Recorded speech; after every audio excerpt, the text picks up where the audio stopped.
I'm going to read a draft translation from Caspar Eric's Tilbage, I Will Not Return, Poems from the Days with COVID-19. And the part that I'm going to read is day 56, which is on the day of Yahya Hassan's funeral. I'm currently in Gellerup, which is the place where he grew up and features a lot in his poems.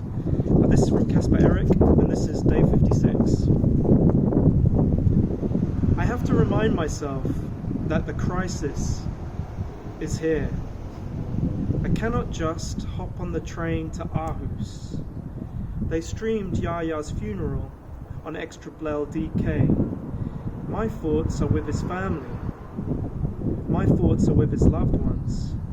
And fuck those idiots who whined on Facebook about people not appearing to keep the proper distance. Even on the day of mourning, Muslims are being shamed. The racist narratives lurking under the LCD.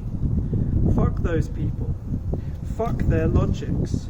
A hand in the air for the poems of the impossible. It is impossible to aim towards the sentimental without limiting a boy to poet, or to limit the poet to a boy. Nothing will ever be the same again. The moon's corona shone spiteful and serene.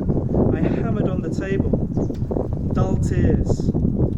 In his own moon poem, A Salve and Salvation, he would not be killed for nothing.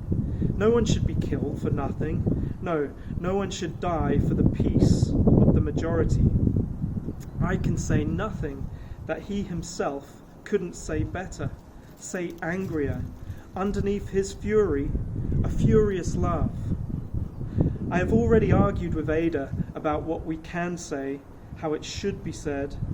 It is a poor consolation that everything is now changed. What I miss is also a young person's future.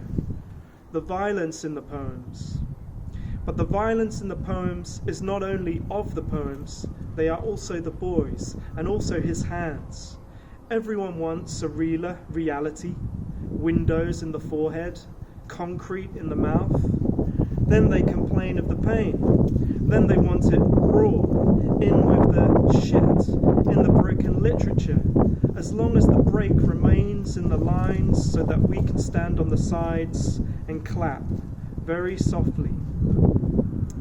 In these lonely minutes, it is a Brombu fan, let's just call him Pervez, who is my biggest ally. Now we must lay the identities in a coma, try to find a community while the fire still burns wildly. Never let it go out. Never let it heat up.